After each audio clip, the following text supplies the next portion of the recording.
New York Jackson হাইটসের প্রাণকেন্দ্রের ৭৩তম স্ট্রিটে শুক্রবার বিকেলে প্রবাসী বাংলাদেশি মালিকানাধীন আলাদিন রেস্টুরেন্টের জমকালো গ্র্যান্ড ওপেনিং অনুষ্ঠিত হয়।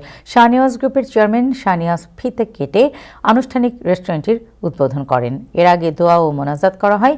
এই সময় কমিউনিটির বিশিষ্ট ব্যক্তিরা উপস্থিত ছিলেন। আমরা অত্যন্ত আনন্দিত। আজকে আমরা এই আলাদিন রেস্টুরেন্টের উদ্বোধন হলো, যেটা 73 স্ট্রিটে জ্যাকসন হাইটসে, আমাদের 37 এভিনিউ এবং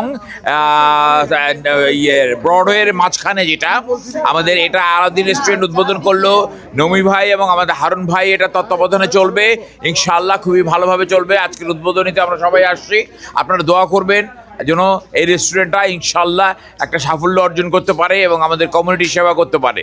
ধন্যবাদ। আমাদের এখন চয়েস বেড়ে গেছে, ইনশাআল্লাহ আমরা যেখানে ভালো খাবার পাবো সেখানে যাব। আমি বিশ্বাস করি আলাউদ্দিন সেই চেষ্টা করে যাবে যাতে করে সবাই এসে এইখানে তাদের খাওয়ার স্বাদটা পায়। আবার নতুন করে একটা রেস্টুরেন্ট বন্ধ হওয়ার পর আরেকটা রেস্টুরেন্ট নিয়েছি।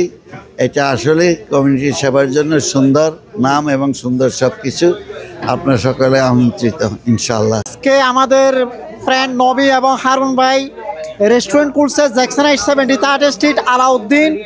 আমরা সবাই উদ্বোধনে আসছি।